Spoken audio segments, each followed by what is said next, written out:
I'm Don Machholtz, and you are listening to Looking Up with Don.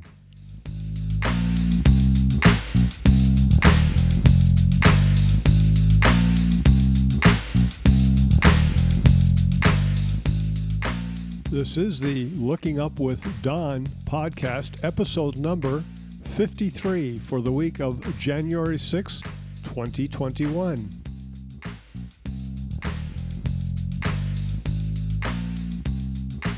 The related website for this podcast is donmachholtz.com.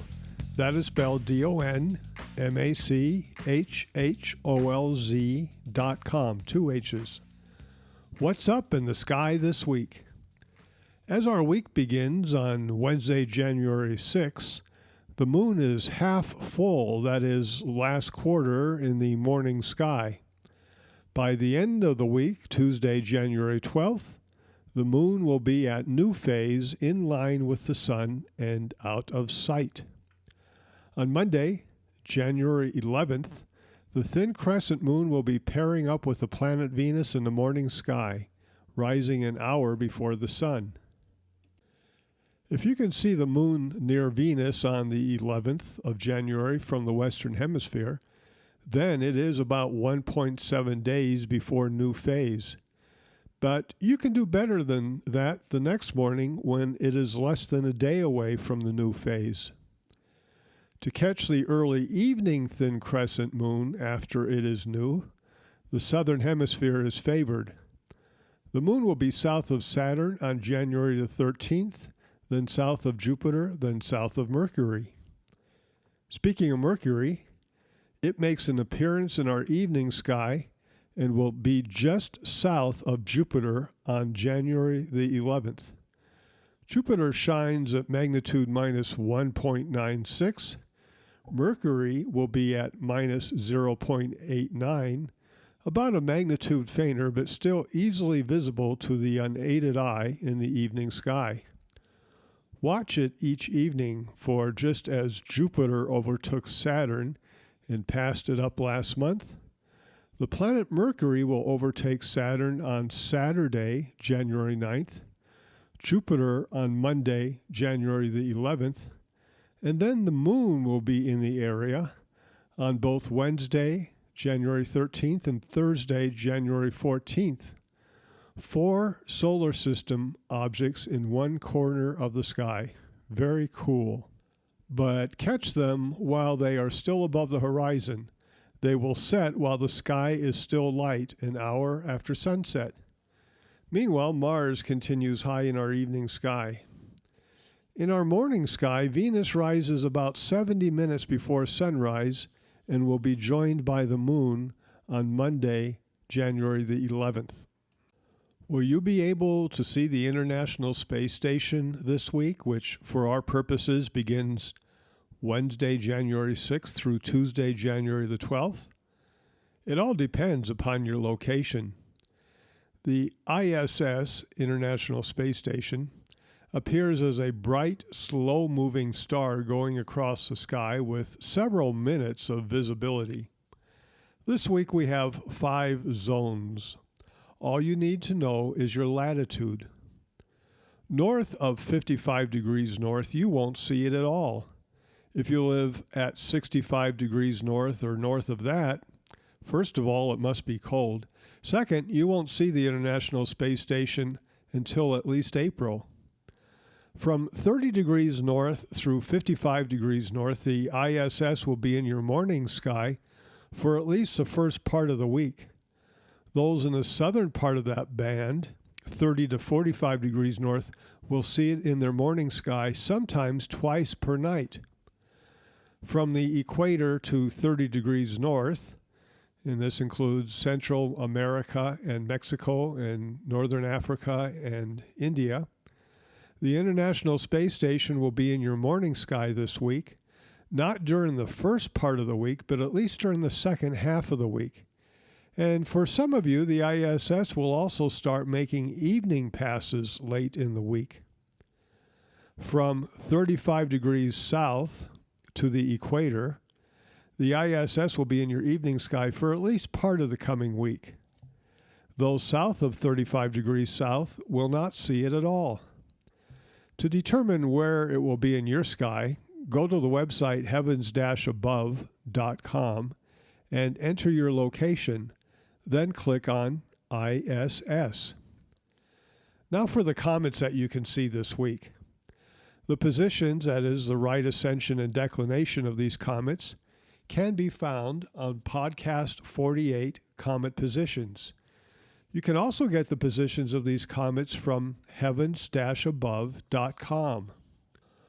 For our first two evening sky comets, this may be your last week to get a good view of them. Next week, the moon will begin to interfere with observations. Comet Howell, 88P, is magnitude 11. It is dimming in our southern evening sky. Periodic Comet Howell is plotted on podcast 53, maps 1 and 5. Comet P141 Machholz 2 brightened quite a bit this past week and now sits at about magnitude 10. This is rather amazing, at least it is to me. The moon had been in the sky, so it had been a week since I had seen it.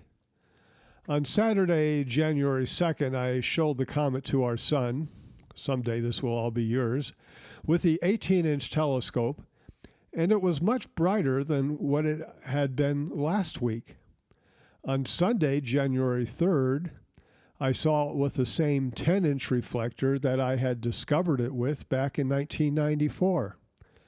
Then I set up my binocular chair with 100-millimeter binoculars, both 25 power and 40 power, and I saw the comet with that instrument too. So technically, Comet 141P/Machholz 2 is a binocular object, but I had better not say that because the implication is that you could go out with 7x50 handheld binoculars and see it, and you can't. It is about magnitude 10. The comet is labeled on podcast 53, map 1 and map 5.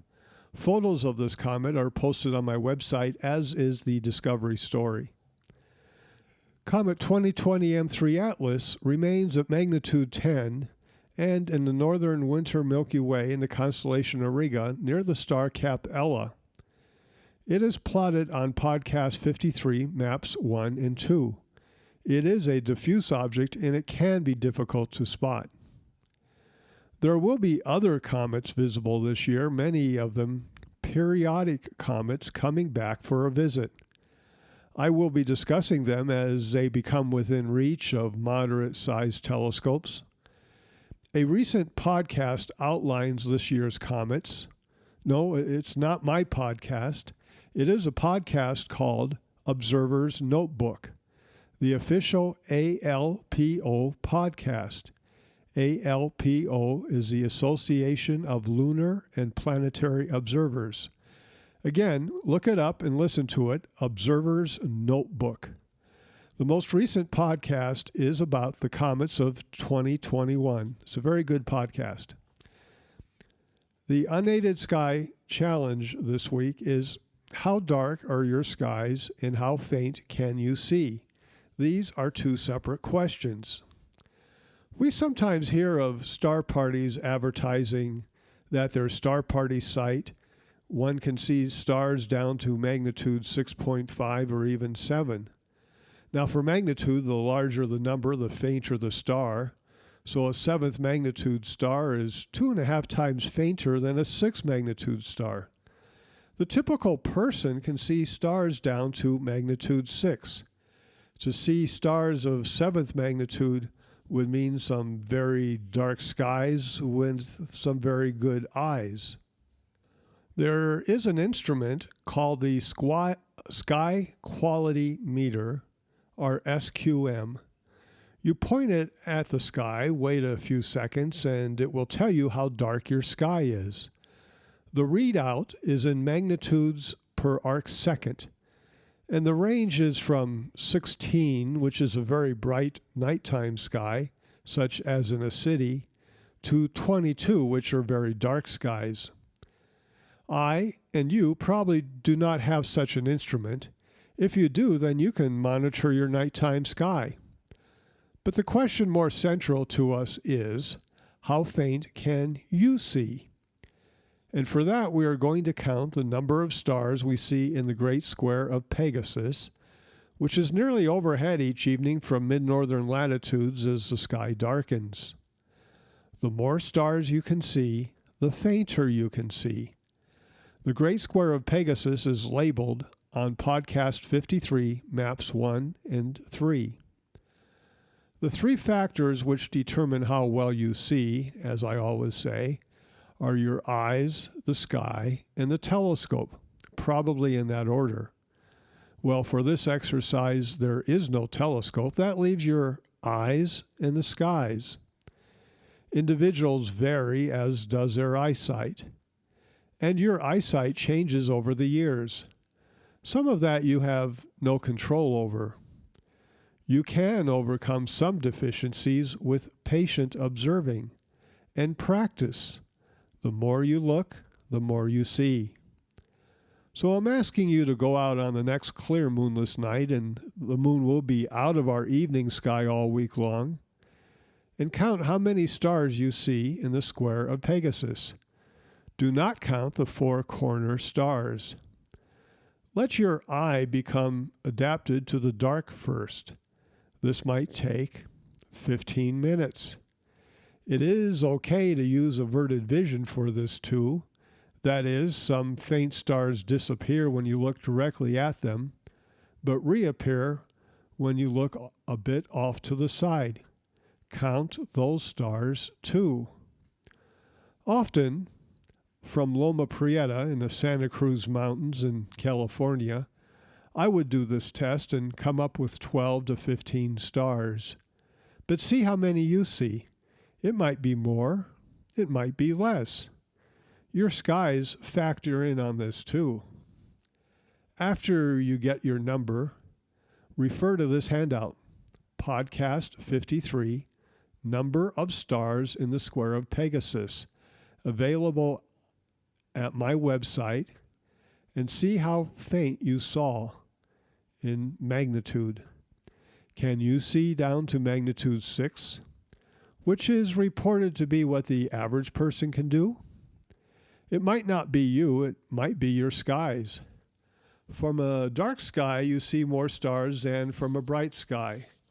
It's not your fault if your sky is bright at night, but for optimum observing conditions, it helps to have a dark sky sight, which is why many amateur astronomers commute from their home to a remote dark sky site for some of their observing. That being said, some incredibly good astronomy, especially lunar, solar, planetary, and variable and double star work, can be done in light-polluted conditions. Our binocular challenge this week is M31, the Andromeda Galaxy. M31 is high in the sky these nights.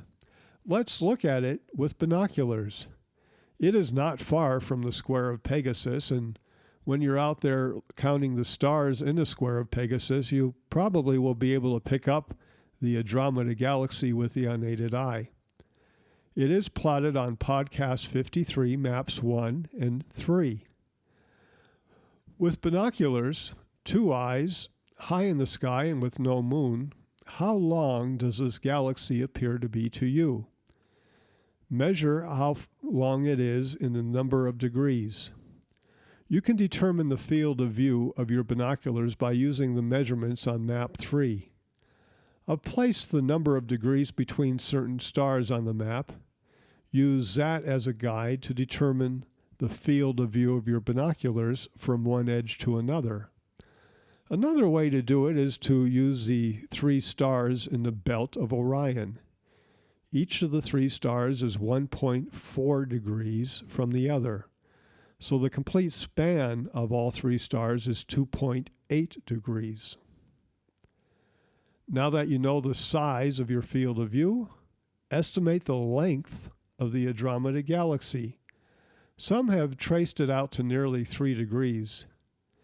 The other night I plainly saw it out to 2.5 degrees with the north side appearing to stretch out longer than the south side. But you see what you can see. Our telescopic object this week is the galaxy M77 in the constellation Cetus. It is plotted on podcast 53, maps 1 and 4. And yes, we have a lot of maps and handouts this week. M77 is a Seyfert galaxy, the only Seyfert galaxy in the Messier catalog. A Seyfert galaxy, spelled Seyfert, has a highly active nuclear region. They are named after Carl Seyfert, who in 1943 discovered more galaxies similar to M77. Now, quasars are similar, but they have a more active nuclear region and they lack the rest of the galaxy. So looking at M77 is about as close as you get to seeing what's going on inside the more distant quasars. M77 is magnitude 8.9 and it's about 2 arc minutes across. There is a line of stars that seem to point to it.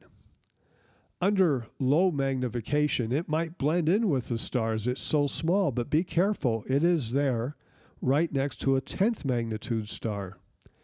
It is seen nearly face on, and this galaxy does contain arms, but the vast brightness of the nuclear region overwhelms almost everything else in the galaxy. Crank up the magnification on this object. And because this object has such a high surface brightness, when we do the Messier Marathon each March, this is the first object we go after. It can be seen low in the west, even in twilight, because of its bright surface brightness. Now for fun with the marathon. The Messier Marathon, the challenge to find and observe all 110 galaxies, clusters, and nebula in one night, is best done in March of each year when the Messier objects are best placed so that they can be seen in one night. Over 200 years ago, a comet hunter named Charles Messier compiled these catalogs, which finally totaled 110 objects, and it is possible in late March to see all of them in one night. However, a Messier Marathon can be held any night of the year. It's just that you'll see a fewer number of objects. Each month in this podcast, I've discussed what a Messier Marathon would look like if held during the new moon weekend of that month. This month, the weekend of Saturday, January 9th, will see a thin crescent moon in the morning sky. So how would one go about conducting a Messier Marathon in mid-January? Yes, the nights are cold and long at mid-northern latitudes, but you can take a long break between the evening and morning sessions. And this month we will find the least number of Messier objects of the whole year, about 88 of the 110 objects. We'll miss most of the summer Milky Way objects. They're just too close to the sun to be observed. We begin our evening in the southwestern sky, picking up M72, 73, and M30, then M12 and M15. Then we head north for M57, 56, 27, 71, 29, and 39. Then you head higher in the sky for the autumn galaxies, and over to the east for the winter Milky Way objects. After 2 hours, you would have only seen about 45 objects, which is all the objects that are in the sky at this time. This is the time to take a nap, a long nap. Wake up again about 2 hours before morning twilight, and then go after those springtime galaxies in Leo and Virgo, which are now overhead.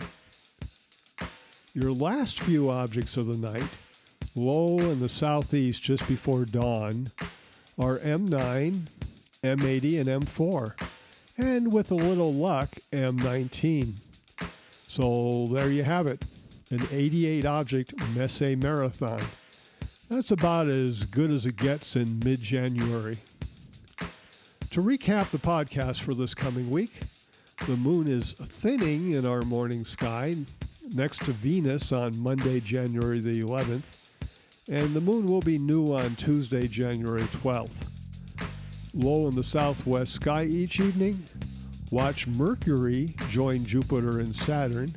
The moon will join them next Wednesday, January 13th. Count the stars in the square of Pegasus, and with binoculars, look at M31. See M77 through a telescope. The evening sky has 3 comets to observe. Get to them this week before the moon interferes next week.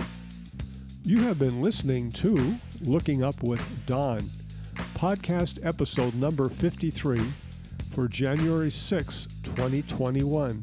I'm Don Machholz. Once again, the related website for this podcast is donmachholz.com. That is spelled DONMACHHOLZ.com. 2 H's.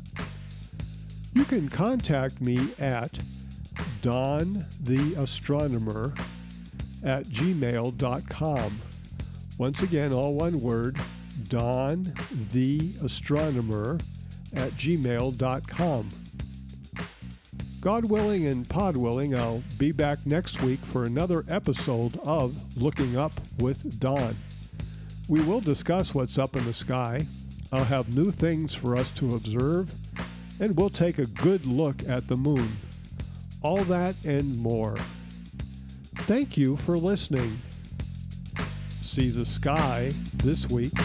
I'll see you next week.